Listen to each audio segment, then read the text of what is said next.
Assalamualaikum warahmatullahi wabarakatuh. Salam sejahtera untuk kita semua.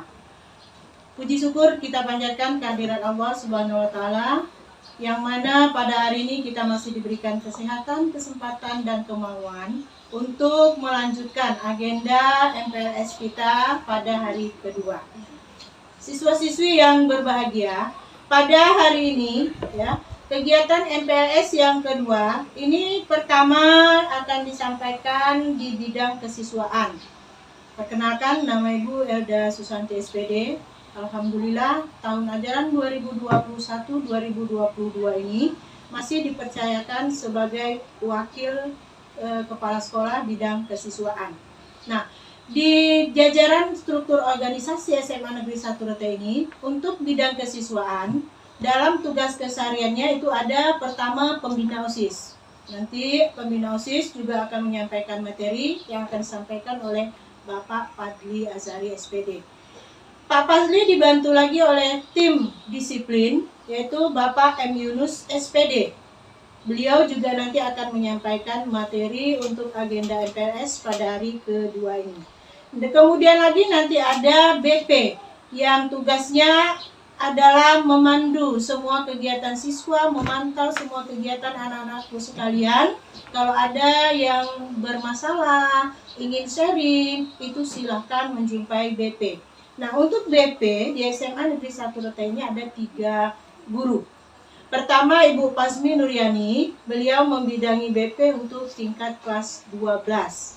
Dan Ibu Dewi Kurnia, ini BP untuk kelas 11. Sedangkan kelas 10 itu adalah Bapak Rudi Hartono SPD. Jadi nanti silakan anak-anakku semuanya, kalau mau sharing, ada masalah, atau ada semacam kendala-kendala yang dihadapi selama menjadi siswa di SMA Negeri 1 Rete ini, silahkan menjumpai BP. Baiklah anak-anak semuanya, untuk kesiswaan, ya, pada materi MPLS yang kedua hari ini, Ibu akan mengulas sedikit tentang pendidikan karakter.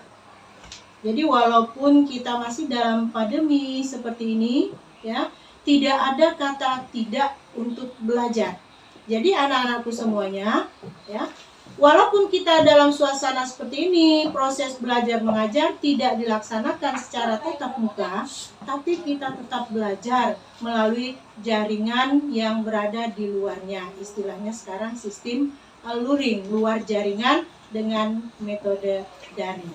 Jadi nanti anak-anak akan mendapat tugas materi pelajaran dari wali kelasnya.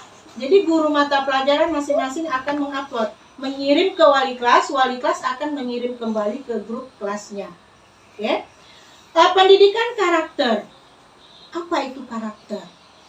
Kalian mungkin sering bicara tentang karakter dan karakter. Itu karakternya memang seperti itu. Sudah bawaan Bu, udah dari orok sana. Karakter ini kalau dilihat dari sisi bahasa itu watak. Ya. Watak yang dimiliki oleh manusia. Jadi Anda, kita semua, saya itu memiliki watak. Secara kodrati, watak yang sudah ada pada diri kita, yang kita bawa sejak lahir tadi, itu watak yang baik.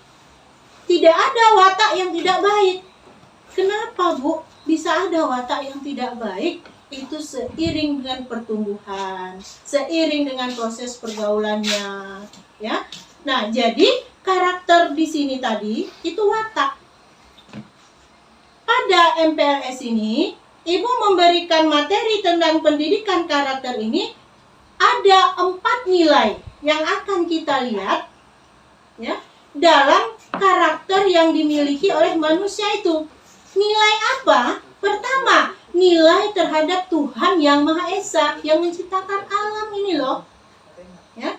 Bagaimana kita menanamkan nilai yang kita terapkan dalam kehidupan kita, dalam pribadi kita untuk menyikapi Sang Khalik, Sang Pencipta alam.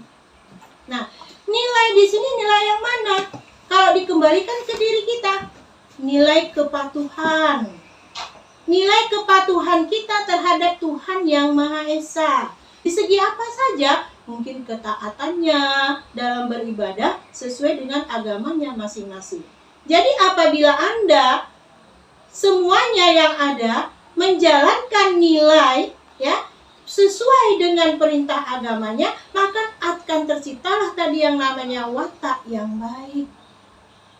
Kalau kita lari dari ketentuan-ketentuan yang sudah dibuat oleh Allah, oleh agamanya masing-masing, maka watak yang akan muncul itulah watak yang tidak baik tadi. Jadi jangan kita menyalahkan, kenapa watak si A tidak baik? Sudah dari sononya. Tidak, nonsen itu.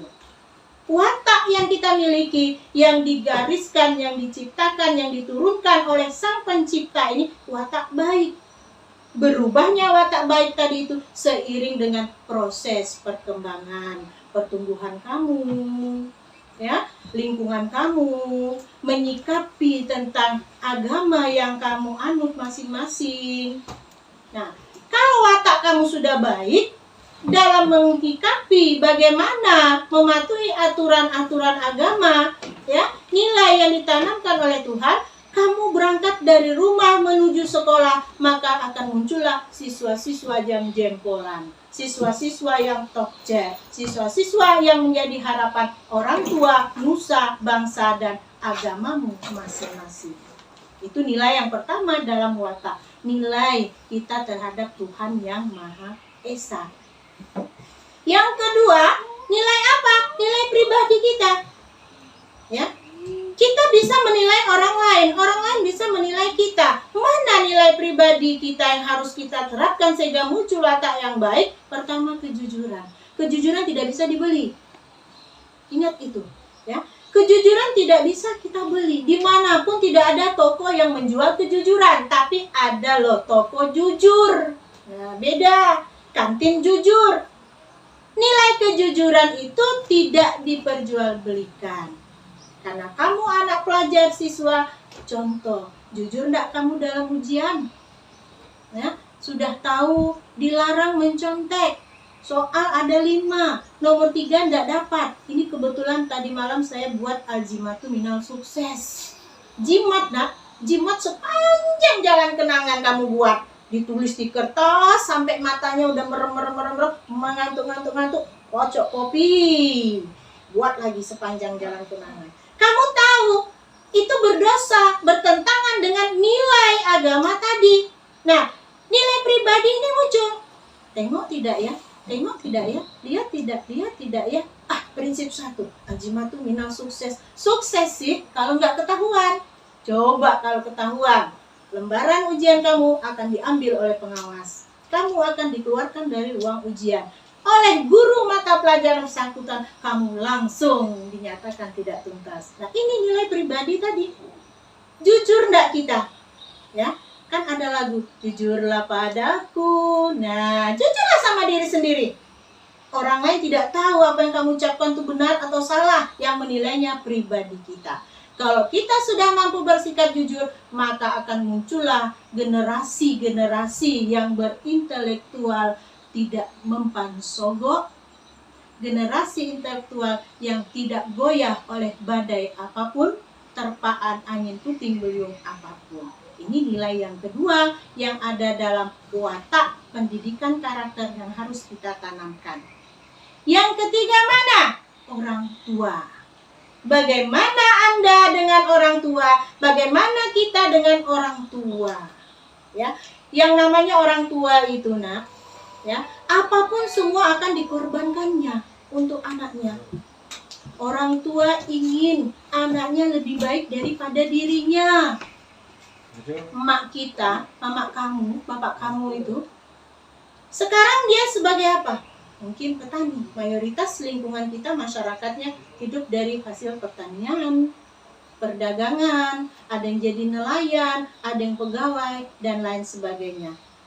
Orang tua ini, dia punya satu pandangan, punya satu hasrat, punya satu keinginan.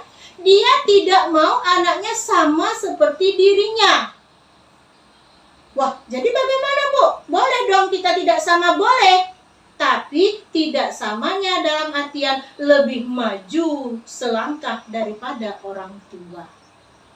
Ingat, yang Islam surga berada di bawah telapak kaki ibumu. Jangan sekali-kali kamu sakiti hati ibumu. Ya. Jadi mau pergi sekolah, pamit, salaman, cium tangannya. Nah, satu lagi nak. Anak sekarang kalau salaman sama orang tua, tangan orang tua digenggam. Tangan orang tua digenggam, arahkan ke hidung, itu yang mencium. Ini enggak, tangannya di pipi, tangannya di kening, itu enggak ada itu seperti itu. Kadang sudah di kening, enggak ada. Kita izin pamit, salaman, genggam tangan orang tua, cium. Ini apa? Punggung tangannya. Ya, kita cium punggung tangan orang tua kita. Mohon doa restu agar apa yang kita lakukan hari ini mendapat berkah. Ini tidak. Mak pergi sekolah, ambil tangan cium. Arahkan ke pipi. Kok ke pipi? Gaya barat ini. Arahkan ke kening. Kok kening? Kening ini untuk sujud, nilai kepada Allah. Tapi arahkan kemana? Ke hidung. Cium. Walaupun dia lepas sarapan sambal terasi, enak loh sambal terasi. Cium aja. Wah, tangan mama bawa belacan, bawa terasi. Itulah nikmatnya tadi. Kita mohon restu kepada orang tua. Itulah susahnya orang tua kamu menyediakan sarapan pagi untukmu walaupun cuma sambal terasi. Nah, ini nilai terhadap orang tua. Jadi jangan sekali-kali kamu bohongi orang tuamu nanti. Kalau sudah kita masuk sekolah tatap muka, mak bayar ini, bayar itu, pak bayar ini, bayar itu. Padahal sekarang sekolah tidak ada memungut biaya apapun. Jangan kamu bohongi, hukum karmal. Hari ini kamu bohongi orang tuamu, besok kamu akan 2 kali dibohongi lagi oleh anakmu, oleh generasimu. Ya, itu yang nilai ketiga. Nilai keempat yang tertanam dari watak yang tadi, nilai sosialnya. Ya, nilai sosialnya bermacam-macam. Adaptasi dengan lingkungan, pergaulan.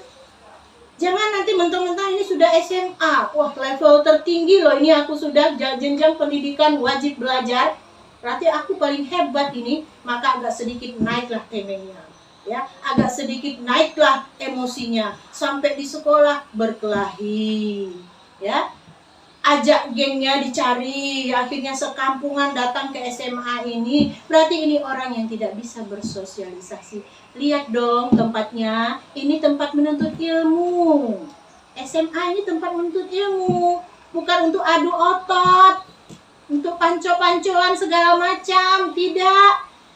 Jadi ingat, mampu bersosialisasi. Mana wadah bersosialisasi yang baik di SMA ini? Ada OSIS. Kamu nanti kan pakai lambang itu nak. Ada lambang OSIS. Berarti itu secara tidak langsung kamu sudah masuk dalam organisasi. Organisasi intrasekolah. Ya. Jadi ciptakan kondisi sosial yang baik di SMA ini. Jangan kita yang menjadi penggerak untuk terciptanya kerusuhan, untuk terciptanya tawuran, perkelahian massal. Berarti kalau itu kamu lakukan, watak atau karakter yang kamu miliki, kamu sudah menentang karakter yang sudah dikodratkan oleh Sang Pencipta. Ingat itu, ya. Manusia ini dilahirkan dalam keadaan bersih. Jangan kamu nodai kebersihan itu. Tumbuhkan minat prestasi bersaing di sekolah ini, bukan bersaing untuk saling adu otot, ya, adu jotos, itu tidak benar. Jadi seandainya nanti anak-anak sekalian, ya, melakukan tindakan kriminal di sekolah ini, melanggar peraturan di sekolah ini, maka kamu akan berurusan dengan pertama kesiswaan, pembina OSIS-nya, tim disiplinnya, dan kamu akan diproses di BP. Tahap pertama diingatkan, tahap kedua masih dikasih toleransi, tahap ketiga panggil orang tua. Kalau masalah kamu sangat urgen, tidak ada lagi proses mengingatkan, langsung panggil proses orang tua. Oke, Ibu rasa ini saja untuk pendidikan karakter. Nanti akan dilanjutkan lagi dengan pemateri berikutnya dari pembina OSIS, juga dari tim disiplin dan dari tim BP. Terima kasih atas perhatiannya. Sehat semua untuk kita. Maju bersama, sukses semua. Assalamualaikum warahmatullahi wabarakatuh. Assalamualaikum warahmatullahi wabarakatuh. Selamat pagi siswa-siswi SMA Negeri 1 Rete yang baru, peserta didik yang baru. Baiklah, saya akan memperkenalkan diri saya. Yang pertama, nama saya Fadli Ashari SPD. Saya di sini mengajar bidang studi olahraga, yaitu Penjas. Jadi maka dari itu saya ingin menyampaikan ada beberapa kegiatan di SMA Negeri 1 Rete, yaitu eskul. Eskul di SMA Negeri 1 Rete ini ada berbagai bidang, yaitu di bidang olahraga, permainan bola besar adalah bola kaki, bola voli, bola basket, dan dilanjutkan dengan bulu tangkis, berbagai macam olahraga lainnya. Yaitu yang berikutnya di bidang seni. Seni ada juga bagiannya, seni tari, seni musik. Dilanjutkan dengan keagamaan, contohnya rohis. Maka dari itu, insya Allah, COVID ini berakhir, kita akan melaksanakan ekstrakurikuler. Jadi untuk siswa-siswi yang baru, bersemangatlah belajar walaupun pandemi COVID ini. Selanjutnya, untuk bidang olahraga ada kita ikut lomba di kabupaten, yaitu O2SN. Itu insya Allah setiap ada acara O2SN kita akan mengikuti lomba tersebut, sama juga dengan seni. Semoga siswa-siswi SMA Negeri 1 Rete yang baru ini bersemangat dan mempunyai bakat. Maka dari itu, Bapak cukupkan sampai di sini penyampaian saya hari ini. Saya ucapkan Assalamualaikum warahmatullahi wabarakatuh. Assalamualaikum warahmatullahi wabarakatuh. Salam Pramuka. Perkenalkan, nama saya Muhammad Yunus SPD. Di sini saya mengajar Penjas. Selain saya mengajar, juga diberikan tugas menjadi pembina pramuka untuk putra. Nah, di dalam MPLS ini atau pengenalan lingkungan sekolah bagi peserta didik baru dilakukan dalam bentuk kegiatan yang bersifat kreatif dan edukatif dalam mewujudkan mencerdaskan kehidupan bangsa. Nah, dalam kegiatan ini bisa disalurkan melalui kegiatan ekstrakurikuler seperti rohis, pramuka, seni, dan olahraga.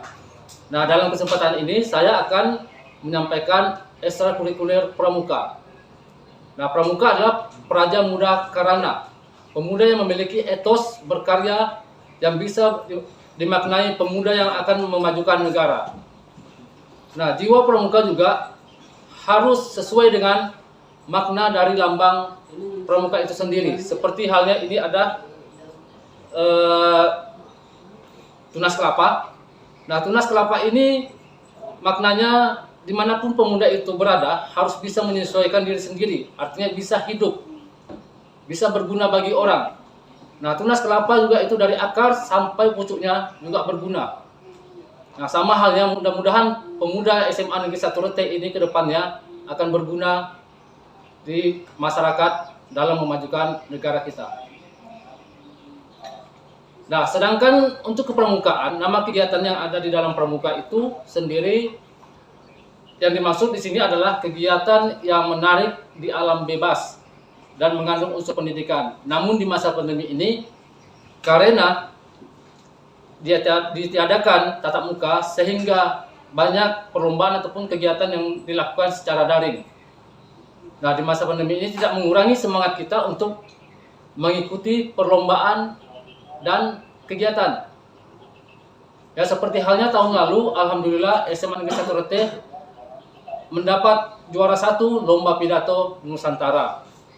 Ya, dan juga ada diadakan di kabupaten kemarin berbicara biografi Badan Powell buat poster. Alhamdulillah SMA Negeri 1 Rete telah membuktikan kualitasnya dalam pramuka. Mungkin prestasi lain masih banyak, cuman hanya ini berhubung waktu. Cukup sampai di sini saya sampaikan. Sekian, terima kasih. Assalamualaikum warahmatullahi wabarakatuh. Salam pramuka. Assalamualaikum warahmatullahi wabarakatuh. Salam sejahtera untuk kita semua. Syukur alhamdulillah kita panjatkan kehadirat Allah Subhanahu wa taala yang mana pada hari ini kita bisa bertatap muka walaupun melalui media, ya. Selawat serta salam kita kirimkan kepada Nabi besar Muhammad SAW. Semoga di akhirat kelak kita mendapat syafaat. Peserta didik baru SMA Negeri 1 Rete, mudah-mudahan hari ini dalam keadaan sehat walafiat. Selamat bergabung di Alma Mater SMA Negeri 1 Rete. Perkenalkan, Ibu adalah guru bimbingan dan konseling SMA Negeri 1 Rete. Bagi siswa-siswi yang berasal dari sekolah asal yang ada bimbingan dan konseling tentu sudah memahami apa itu bimbingan dan konseling. Tapi bagi yang belum, tentunya ini hal yang baru bagi Ananda semua. Nah, di SMA ini ada memang materi bimbingan dan konseling. Perlu Anda pahami bahwa bimbingan konseling itu adalah pemberian bantuan kepada peserta didik untuk mampu menyesuaikan diri dalam lingkungan sekolah, keluarga, teman, dan masyarakat. Dan adapun tujuan bimbingan dan konseling itu sendiri adalah membantu peserta didik mengembangkan potensi-potensi diri yang dimiliki agar mandiri, mampu beradaptasi dengan lingkungan di mana berada. Siswa-siswi peserta didik SMA Negeri 1 Rete yang Ibu banggakan, dalam pembelajaran tatap muka memang tidak ada jam khusus untuk bimbingan dan konseling, namun ada waktu tertentu guru bimbingan konseling masuk ke kelas untuk memberikan pengarahan, bimbingan, dan informasi-informasi yang berkaitan dengan pendidikan. Namun situasi dan kondisi pada saat ini belum bisa bertatap muka, maka materi-materi tersebut itu nanti akan disampaikan melalui media WA dan sejenisnya nanti. Kemudian secara garis besar saja Ibu sampaikan bahwa bimbingan konseling itu bertujuan untuk membantu peserta didik dalam memahami, kemudian mencegah, kemudian mengembangkan dan memperbaiki hal-hal yang bisa kita beri untuk kemajuan diri dalam bersosial di lingkungan. Peserta didik baru dalam kehidupan ini memang tidak pernah terlepas dari persoalan, ya, persoalan hidup, persoalan berteman dan sebagainya. Dalam dunia pendidikan memang ada dikhususkan untuk tempat bagaimana meminta bantuan untuk mampu mencari jalan keluar persoalan yang dihadapi, ya. Kalau bimbingan mungkin selama ini yang mendengar bimbingan, kalau bimbingan itu BK atau dikenal dulu BP adalah polisi sekolah yang mengejar anak yang bermasalah.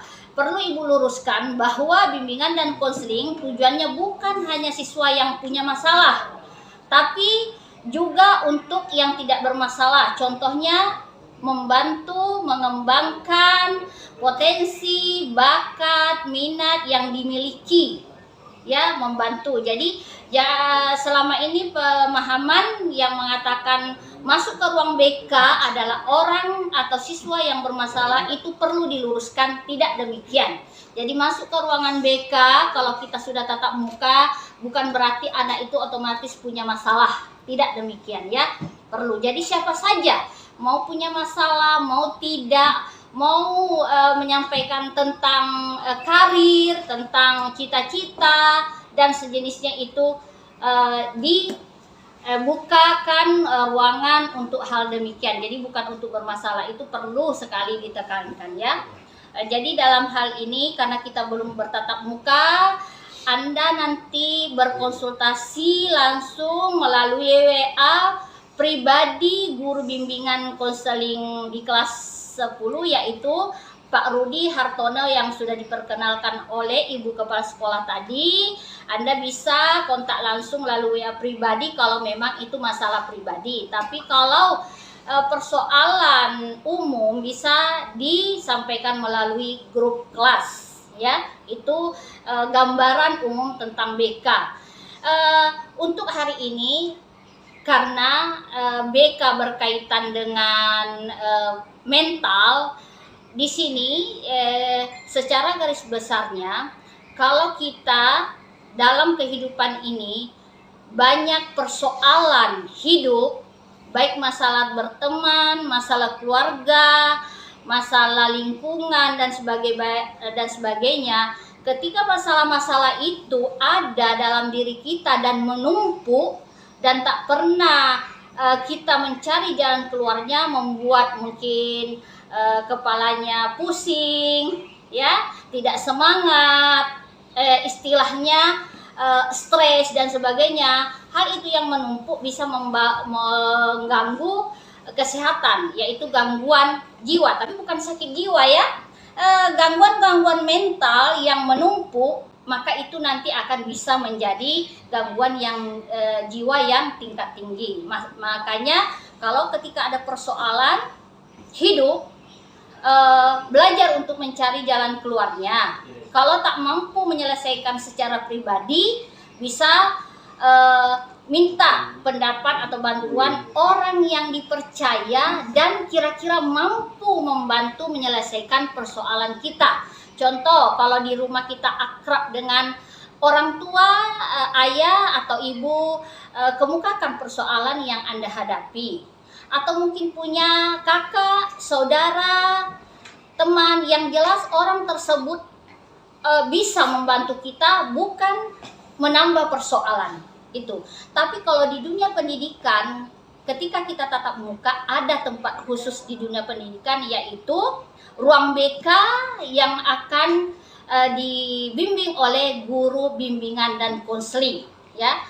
Kalau bimbingan itu pemberian bantuan kepada peserta didik baik yang tidak punya masalah. Tapi kalau konseling, bimbingan yang diberikan ke peserta didik bagi yang punya masalah, baik masalah belajar, masalah sosial, masalah karir, masalah pribadi.